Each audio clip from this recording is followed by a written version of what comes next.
بسم اللہ الرحمن الرحیم۔ السلام علیکم ناظرین، اس امید کے ساتھ کہ آپ سب لوگ خیریت سے ہوں گے۔ کپتان کا لانگ مارچ، سپریم کورٹ نے بڑی خوشخبری سنا دی۔ رانا ثناءاللہ کی اچانک گرفتاری، جاتی عمرہ کا گھیراؤ، معاملہ مزید بگڑ گیا، بات وزیراعظم ہاؤس تک جا پہنچی ہے۔ ویڈیو کی تفصیل میں جانے سے پہلے آپ ہمارے چینل کو سبسکرائب کریں، ویڈیو کو لائک کریں، کامنٹس باکس میں اپنے قیمتی رائے سے ضرور آگاہ کریں۔ ناظرین، کھیل انتہائی خطرناک مرحلے میں داخل ہو چکا ہے۔ عمران خان کو دبوچنے کے خواب دیکھنے والوں کو اپنی پڑ چکی ہے۔ پاکستان کے وفاقی وزیر داخلہ رانا ثناءاللہ کی چھٹی ہو گئی ہے۔ اب کی بار رانا ثناءاللہ کا بچنا مشکل ہی نہیں، ناممکن ہے۔ رانا ثناءاللہ کے دن پورے ہو چکے ہیں۔ ایک مقدمے سے تو ان کو لاہور ہائی کورٹ نے بچا لیا تھا، لیکن اب دوسرے مقدمے کی فریش انکوائری ہے۔ پہلا نوٹس جاری ہو چکا ہے۔ اب کی بار اس کیس میں رانا ثناءاللہ کا بچنا مشکل ہو چکا ہے، کیونکہ اب کی بار ان پر تگڑا ہاتھ ڈالا گیا۔ ناظرین، آپ کو اچھی طرح سے یاد ہوگا کہ پہلے بھی رانا ثناءاللہ کے ناقابل ضمانت وارنٹ گرفتاری بھی جاری ہوئے تھے۔ پولیس ریڈ کے لیے بھی پہنچی تھی، پنجاب پولیس گرفتاری کے لیے گئی تھی، لیکن عدالت سے رانا ثناءاللہ نے رجوع کر لیا تھا اور عدالت نے رانا ثناءاللہ کو بچا لیا تھا۔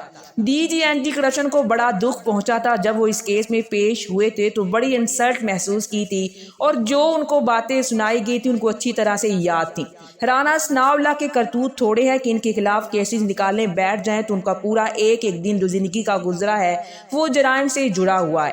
اور ناظرین، دوسری جانب اعظم سواتی، جو کہ روزانہ کی بنیاد پر سینٹ سے سپریم کورٹ تک مارچ کرتے ہیں اور انصاف کے لیے سپریم کورٹ کا روز دروازہ کھٹکھٹاتے ہیں کہ 75 سالہ بزرگ سیاست دان، سینیٹر اور سینئر قانون دان، ایک معروف بزنس مین بھی ہیں، ان کے ساتھ جس طرح کا ظلم ہوا، ان پر جس طرح سے تشدد کیا گیا، ان کی جو ویڈیوز بنائی گئی کہ ان کا از خود نوٹس لیا جائے، لیکن ابھی تک ان کو سپریم کورٹ سے کوئی انصاف نہیں ملا۔ لیکن ان کے خلاف وفاقی حکومت نے اپنی انتقامی کارروائیوں کا سلسلہ جاری رکھا ہوا ہے، اور اعظم سواتی کی اہلیہ کو سی ڈی اے کی اتھارٹی نے غیر قانونی تعمیرات کی بنیاد پر نوٹس جاری کر دیا ہے۔ یہ ان کا گھر ہے، لیکن اس کو غیر قانونی ڈکلیئر کرتے ہوئے گرانے کا حکم دے دیا گیا ہے۔ اعظم سواتی کی بیوی کو سپریم کورٹ سے تو ابھی تک ناظرین کوئی انصاف نہیں ملا، لیکن ان کے خلاف وفاقی حکومت نے مزید کارروائیاں شروع کر دی ہیں۔ سی ڈی اے کی اتھارٹی نے جو نوٹس جاری کیا ہے اس کے مطابق 7 دن کے اندر ان کے گھر کو مسمار کرنے کا حکم جاری کیا گیا، اور اگر گھر مسمار نہیں ہوا تو پھر انفورسمنٹ انسپیکٹر کو آرڈر دیا گیا ہے کہ آپ جائیں بھاری مشینری کے ذریعے اور ان کے گھر کو تہس نہس کر دیں، کیونکہ اعظم سواتی اور ان کی اہلیہ کو اس بات کی سزا ملنی چاہیے کہ جب آپ کی ویڈیوز آپ کو بھیجی گئی تھی تو آپ نے ان پر آواز کیوں اٹھائی اور کیوں انصاف مانگا۔ اب آپ کو یہ حکومت نہیں چھوڑے گی، یہ حکومت آپ کے خلاف انتقامی کارروائیاں ضرور کرے گی۔ جبکہ ناظرین، کتنے دکھ کی بات ہے، جہاں پر اتنا بڑا ظلم ہوا وہ بھی غیر انسانی ظلم، اور وہاں پر انصاف ابھی تک خاموش ہو۔ انصاف کسی کے انتظار میں ہو، روز احتجاجی جلوسوں سے انصاف کو جگانے کی کوشش کی جا رہی ہو، سپریم کورٹ کے دروازے پر اور سپریم کورٹ کا رجسٹرار اندر بھی داخل نہ ہونے دے ایک سینیٹر کو، وہ روز آتے ہیں اور اپنا دکھ بیان کر کے چلے جاتے ہیں۔ لیکن جہاں سی ڈی اے نے کارروائی کرنی ہو، 7 دن کا ٹائم دے اور 7 دھمکی بھی دے کہ 7 دن میں آپ نے اگر یہ کام نہ کیا تو ہم آپ کا گھر گرا دیں گے۔ اعظم سواتی کو صرف اور صرف انتقام کا نشانہ بنایا جا رہا ہے۔ عمران خان کے خلاف ناظرین درخواست دی، پنجاب میں لانگ مارچ اور دھرنا رکوانے کے حوالے سے اس کو فضل الرحمان کے سینیٹر کامران نے عدالت میں جمع کروایا تھا۔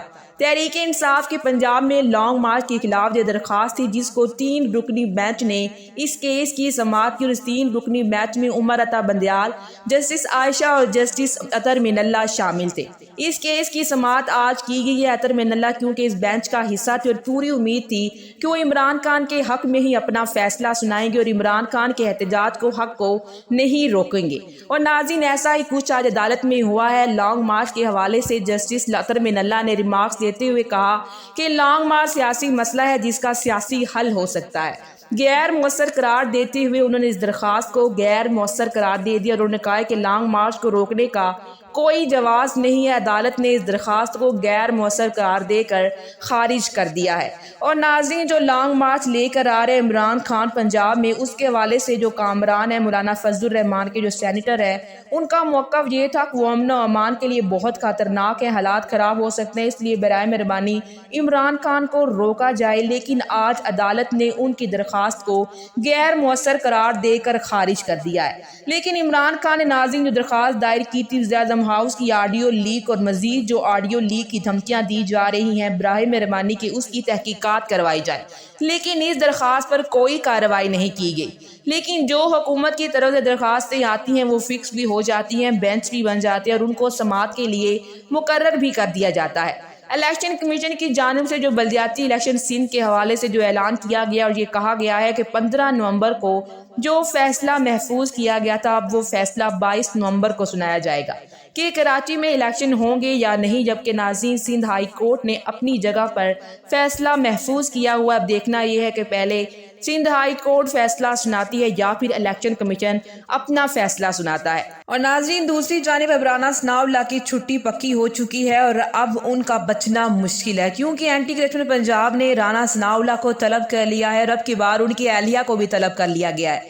22 نومبر کو رانا ثناء اللہ اور ان کی اہلیہ کو چکوال میں private housing society corruption case میں طلب کیا گیا ہے۔ ہاؤسنگ سوسائٹی کے مالک اور سرکاری افسران کو بھی طلبی کا نوٹس جاری کیا گیا۔ اینٹی کرپشن حکام کا کہنا ہے کہ رانا ثناء اللہ اور ان کی اہلیہ پر 2 پلاٹ برائے رشوت لینے کا الزام ہے۔ اینٹی کرپشن پنجاب رانا ثناء اللہ کو پہلے بھی طلب کر چکا ہے، وہ فیصلہ آباد میں غیر قانونی پلاٹ لینے پر طلبی تھی، جبکہ ناظرین اب کی بات چکوال میں یہ سارا معاملہ ہے۔ وزارت داخلہ کے ترجمان کا کہنا ہے کہ وزیر داخلہ رانا ثناء اللہ نے اینٹی کرپشن پنجاب کو لے کر عدالت سے رجوع کرنے کا فیصلہ بھی کر لیا ہے۔ اینٹی کرپشن پنجاب نے 4 سالہ پرانے مقدمے کے ریکارڈ میں جعل سازی کی ہے، ہم دوبارہ ہائی کورٹ سے رجوع کریں گے۔ جبکہ ناظرین لاہور ہائی کورٹ کے جج چونکہ صداقت عباسی ہیں جو کہ راولپنڈی بینچ میں بیٹھے ہیں، اگر وہ ابھی بھی وہیں پر ان کو دستیاب ہو جائیں گے تو پھر انہی کے پاس یہ درخواست چلی جائے گی اور ہو سکتا ہے کہ اب کی بار بھی رانا ثناء اللہ کو ریلیف دیا جائے یا پھر معاملہ بگڑ بھی سکتا ہے۔ اب تک کے لیے اتنا ہی، اسی کے ساتھ مجھے اجازت دیجیے، ملتے ہیں ایک اور نئی ویڈیو کے ساتھ۔ اللہ نگہبان۔